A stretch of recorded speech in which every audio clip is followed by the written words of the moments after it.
Well, except on Saturdays, but that's by choice. Another key to enjoying my life is physical health. What good is having a bank account if you don't have the health to enjoy it? So, as we all do, struggle with exercise. I'm working on it, but I'm really trying to make sure that I remain healthy. And that takes sometimes as much work as trying to make sure you're financially healthy. Physical health doesn't come naturally for me. It's hard work, but it's worth it. The other thing is psychological health. And for me, that was the biggest obstacle, because there was a lot of baggage that I was carrying around for many, many years. I might have seemed together and confident on the outside, but I labeled myself an insecure extrovert, because on the inside, I was torn up, and I was hurting, and I was scared, and I was the least confident person you would want to meet. I was extremely needy, and in fact, most of the men will appreciate this. When you were single, did you ever go on a date with somebody and this chick was just really needy, and you think, no, I don't want anything to do with her? Well, that was me. Now you know why I'm 44 and still single. I really was, because every ounce of energy I was putting out there on a subconscious level was, please like me, please be kind to me, I'll be whoever you need me to be, please love me. And that is not a good way to lead your life. I wasn't aware of it at the time, but after some work, I realized that, hey, I only needed one person to love me, and as soon as she figured out that I was great, as I said earlier, life got better.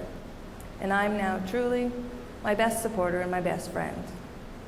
There's other people around, and in fact, the more positive and true you are to yourself, the more you attract that. And then into my life came an amazing group of friends. Also into my life came an amazing family. Because I said earlier, I ended up in Halifax for a conference, but there didn't seem to be any rhyme or reason to it. So I got thinking, nothing happens by chance. Why was I there? Well, I knew my biological father lived in Nova Scotia. I knew his name was Charles Tynes, and I knew that back in the 60s he was a professional boxer. But that's all I knew, because see, he had left my mother 3 months before I was born. I decided to ask one of the students at Dalhousie to do some research for me and look up articles about him in the newspaper. So I called a student and I said, "Hi Cheryl, you remember me?" And we chatted for a bit. And I said, "I'm writing a paper for my sports and entertainment law class, and I'd like to do an article on a boxer from Truro, Nova Scotia. And could you do some research and send me some newspaper clippings?" She said, "Sure." Why she said sure, I don't know. It was the summer, it was a holiday. I wasn't actually in class at all, but she didn't question me, she just said sure. She said, "What's his name?" I said, "Charles Tynes." She said, "Does he have a nickname?" "Yeah, he has a nickname. It's Snooky." She's like, "I know him." She goes, "He died a couple years ago, but there's lots of newspaper articles about him. I can get you some information if you like." I said, "Sure." So I really wanted to know about who he was. I figured I must have gotten some of my independence, some of my ambition, etc. from him, because I didn't see myself really relating to my biological mother. So she agreed to look into it and get back to me in the next few days. Well, lo and behold, less than 2 hours later, my phone rings, and she calls me and says, actually, is anyone here from the East Coast? Anyone at all? A couple. Okay. So you'll know this. She says, "Oh, he's not dead. It's worse. He lives in Toronto.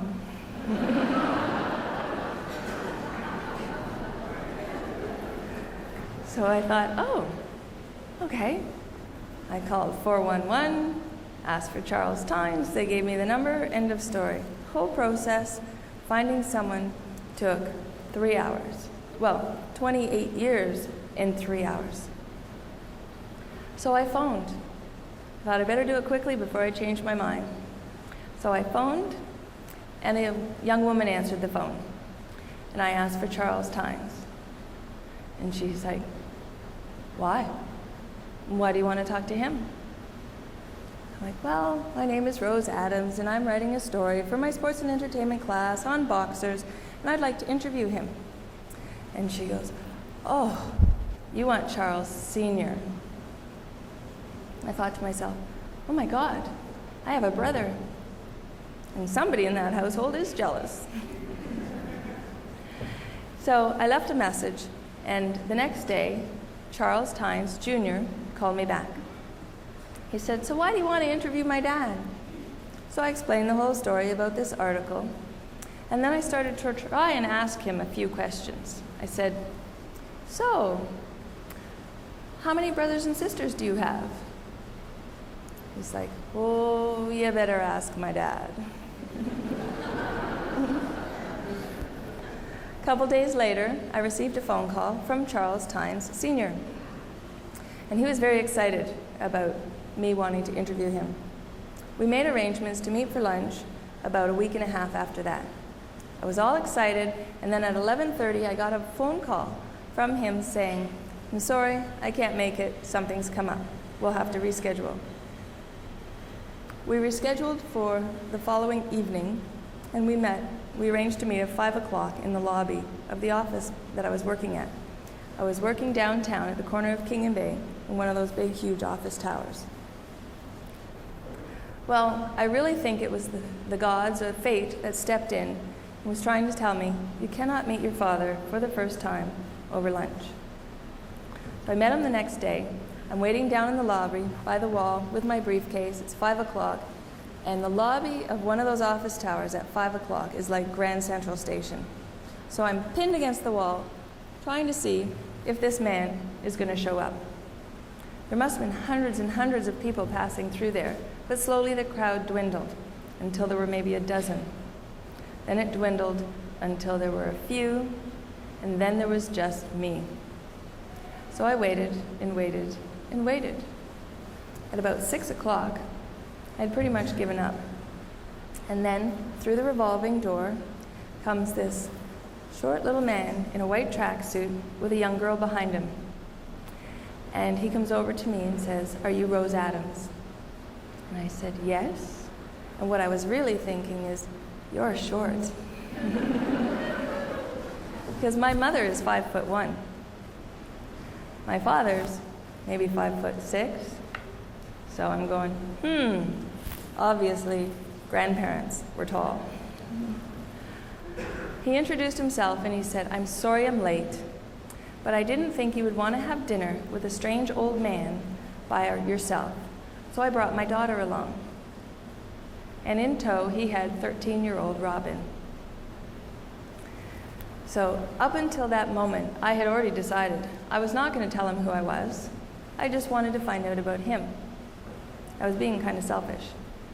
As soon as I saw him walk through the turnstile with Robin, all that went out the window, and I knew I was going to tell him. It was just a matter of when. Well, we walked a few doors over to the King Edward Hotel and went into this swanky restaurant for dinner. And Robin was overwhelmed. She was like, wow, I've never had tablecloth and cloth napkins before. And she didn't want to wipe her hands or her face on her napkin to make it dirty. But she was very excited. We ordered our dinner, and as we were finishing ordering, Snooky says to the waiter, do you know who this is? We were sitting in a booth, and I was directly across from him. The waiter looks at me, shakes his head, no. And Snooky says, she's a law student. Now, Prince Charles has eaten at the King Edward Hotel. This waiter doesn't give two hoots that I'm a law student having dinner there. He just kind of shrugs and walks away. And Robin says to me, "Is it hard to become a lawyer? I want to become a lawyer. You're so cool. I wish you were my sister." I'm like, oh man. So we proceeded to have dinner, and Snooky puts on the table a grocery bag. Actually, it was double bagged, and he had photo albums and newspaper clippings. He even had a VHS cassette. And I'm thinking, we're in a restaurant, and this briefcase does not have a VCR in it. But he was so excited to share with me all his information. And he pulls out newspaper clippings about how he was the coach of the first ever black women's basketball team in Nova Scotia. He was the first black man to play ice hockey in Halifax.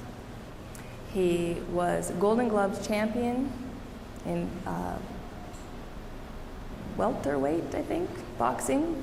And all these newspaper clippings and photo albums. And then I said, as he turned the page of this photo album, "Well, who's that?" And he says, "Oh, that's my daughter, Agnes." And I said, "Well, who's that?" "Well, that's my son, Frank, Fred, Helen, Veronica, Danny, Donald, Dorothy, Robert, Roland, Patsy, and Chuck." I went, "Ah, I talked to Chuck." Then he turns the page, and I went, "Who's that?" And Robin says, "Oh, that's our sister Roseanne. We've never met her, but someday we will." And I said, "Well, if you've never met her, how come you have a picture of her?" And Snooky explained, well, one of her mother's friends got this picture when she was in grade 2 and sent it to me. She knew I'd want one. I tried to reach her once, but her mother said no and told me I would be in for the fight of my life if I did. So I just stayed away. And then Robin piped up and said, "Yeah, we have the same picture, this big, on the wall in our living room with all the other family photos." And then she looks at me and she says, "I wish you were my sister." And just then the waiter came to the table, and Snooky says to the waiter, "Do you know who this is?" The waiter shakes his head, no. And Snooky says, "She's a law student, and she's writing an article about me." The waiter goes, "Is your food all right? Can I get you anything?" "No? Okay, bye." And away he goes. I finished dinner. Snooky was barely through his because he was doing a lot of talking. So I excused myself, and Robin came with me, and we went down to the washroom. And after washing our hands, I put on some lipstick, and I put some on her. And she says, "You really are cool, and it would really be nice if you were my sister. Someday, I want to finish high school and go on and do something with myself." We go back upstairs, and I sit down. Oh, I forgot to tell you that during dinner, I wasn't being very subtle. I said to Snooky, "So, my father was a boxer." And he said, "Oh, that's nice, dear." And he kept showing me his photo albums. I waited about 10 minutes, and I actually said to him again, "Well, you know, my father was a boxer." Totally went right over his head. So here we finished dinner. We're sitting down. I'm going, okay, subtle doesn't work with this man. So I said to him, "Do you mind if I say something?" And he goes, "Oh, yes, dear. Yes, yes." I said, "Well, do you remember when I said my father was a boxer?" "You did? Oh, what was his name? Maybe I know him." And he finished that sentence, and he picked up his fork full of rice and salmon. I remember vividly what he was having for dinner. And as he was about to take a bite, I said to him, "Well, my mother's name is Sharon Gendron." And he dropped his fork, and he looked at me, and he said, "Are you Roseanne?" And Robin screams "Oh my God, you are my sister." And at that very moment, the waiter came back to the table. And Snooky grabbed the waiter by his arm and said, "Do you know who this is?" And the waiter said, "Yes, she's a law student and she's writing an article about you." And Snooky said, "No." He said, "She's my daughter. Not my almost daughter, not my sort of daughter, my daughter." And that's the first time anyone had called me that. And I was 28 years old. Okay, breathe. But I'm almost out of time, and I'm not going to leave you on a sad note. Certainly wasn't a sad note for me. I have a huge family with lots of siblings, and we get along extremely well. I'm also happy to say that on April 4th, 2004, 04, I had an opportunity to spend some time with Bernice Adams for the first time. It was 2 weeks before my 40th birthday, and we had never been alone in the same room since I was 19, since that summer. And we were driving in my car on the way to Toronto, and we were talking, and I was telling her about some of the things I had accomplished in my life. And she said, "Well, I would like to think that I had something to do with your success." And I could feel the hair on the back of my neck standing up. And I had waited so long to give her a piece of my mind and explain to her how much she had hurt me and how much pain I had been in. I wanted to tell her that for years, until I was 25, I used to cry in my sleep. I wanted to tell her that I was alone and afraid, and she had caused all that pain, and I wanted to make her feel as bad as I felt. But she said to me, "But you know what? I can't take credit for the person you've become, because I'm afraid I was not a very good mother, and I'm sorry." And instantly, every ounce of anger and hurt I had was gone. Absolutely gone. Her sincerity was all it took. And we remained really, really close until this past September, when she died of cancer. And I spent the last week of her life sitting by her bed, and she said to me, "Why are you here? I don't deserve to have you here." And I told her, "There's nowhere else I need to be." So it works out in the end, and it only worked out because I let go of the anger. Now, one last thing. For those of you, like my friend Mary, taking the pictures, for those of you who know the process of becoming a lawyer, after your 3 years of law school, and then your year of articling where you work in a law office, and then your 4 months of bar exams, comes the big day. February 7, 1996, the day I became a lawyer. I'm in Roy Thompson Hall with thousands of people, and there are several hundred of us becoming lawyers that day. So the people at the beginning of the alphabet were ushered off to the side of the stage. And on the stage were rows and rows of dignitaries, and then the Law Society officials. And there was this person here who hands you your diploma, and then this person here who shakes your hand, and then this person here who says something that I can't possibly remember. Then the person at the end of the line takes your sash that's over on this side and puts it over on this side, and that's the instant you become a lawyer. So that person is the CEO of the Law Society. So I'm in the sidelines, and there were only 2 or 3 people ahead of me, because I'm an Adams.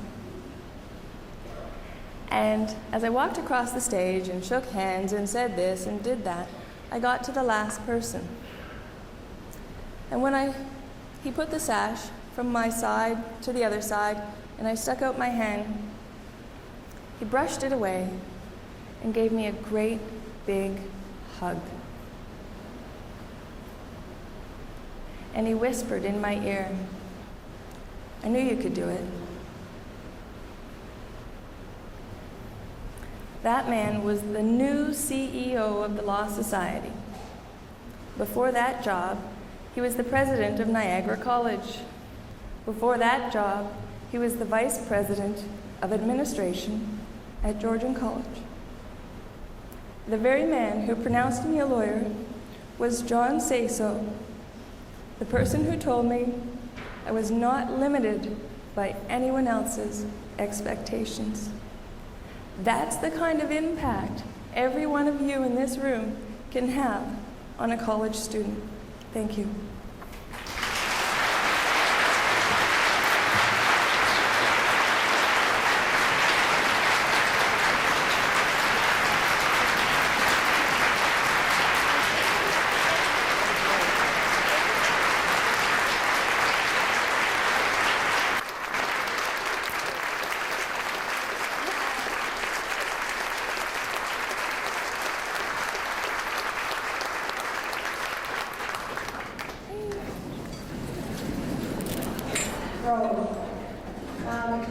I have been to college almost 30 years, though you don't know me, I'm getting more nervous. And I have been to many college functions, taught for 10 years, so had a whole lot of classes of my own. And never in my 30 years have I heard this size of group hang on every word like we just did for an hour. So I thank you, Rose, from the organizing committee. You proved that we made the best choice in asking you to come and share your story as maybe not so typical a story of a college student and the possibilities in life and the possibilities that we bring to our students' lives and to each other. So thank you on behalf of all of us.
Thank you. There you go. Thank you. That was a wonderful presentation. Thank you.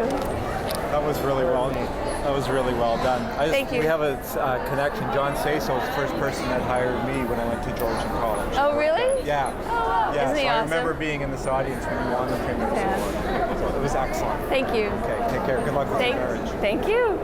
That was amazing. Oh, thank you. Really great. Sorry. Thanks. Thank you. What law firm do you work for? I have my own practice. You have any dealings with Tracy Arkell? Yes, all the time. My daughter. Is she really? I practice real estate. I deal with her all the time. And she has a child at Codrington Street Public School, doesn't she? Yeah, the first one. Yes. The second one will be coming. Yes. Yeah. Yeah. Anyway, say hi if you see her. I will. I do. I'm not up there a lot. Okay. Nice to meet you. I'm sorry, your first name is? Dawn. Dawn. Nice to meet you, Dawn. Thank you. Thanks. I cried through most of it, but in a good way. That was very, very moving. Thank you. What do you do with the college? Well, I'm retired now, but I was in marketing. I'm happily retired. Yes. Good. Well, enjoy. I am. Okay. Thanks. Hi, Sue. My name is Sarah. I'm one Hi. of the students. Oh, are you? I just want to say thank you. That was really inspirational. Oh, you're welcome. You're so brave for being able to come up here and share your story like that. Thank you. Thank you. What are you taking here? Vet tech. Yeah? Oh, excellent. Excellent. So do you want to own your own someday? I thought about becoming a vet, but I really like the nursing aspect Yeah. of the field, so that's really what my goal is. Are you going to so. stay in the Kingston area? I'm actually from Oshawa, so Oh, yeah? I'll probably go back to the GTA and Yeah. maybe become a behavioralist or something Yeah. like that. But I just really wanted to say thank you. Thank you. Thanks. Congratulations on Thanks. your wedding. Thanks. Enjoy. Bye. Thank you. Bye. I just want Hello. to say thank you for sharing your story. I thought it was inspirational. Thank and, you. Really, thank you. Yeah. What do you do here at the college? I'm market research, but I'm an alumni of Georgian as well. So Oh, really? Yeah, from the area, and or not from the area, but I spent a couple of years when you said the Queen's Hotel. I had a little Oh, yeah. good and bad. Brookdale, all those fun Yes. times. I did coat check at the Brookdale Did one you? year. Yeah. Yeah, well, it's too funny. Back So- when it wasn't the King's Buffet Chinese restaurant. Oh, see, I didn't know that. That's what it is now. Oh. No, Oh, that's what it is now. Yeah. Is Berry Burger still there? No, up on Bayfield Street. No, they have one in this on Essa Road, but it's not the same. Oh, I haven't been there in No. years and years and years. But, No. As we used to leave the hotel, leave the Queens, go to Berry Burger. Yeah. get the fill. Mm-hmm. Thank you. You're welcome. Bye. All the best. Thanks, Heather. Bye-bye. Butter? It's okay. Way to go. Holy crow. Could almost started crying, for God's sake. You can't do that. So that's 040404. So that was just my story. Very good. We can come on the cruise now. Okay. So yeah, that's my story. God fashioned it for you alone. God fashioned it for you alone. Oh my God, Paul, thank you. There you go. Thank you. It's a wonderful presentation. Thank you.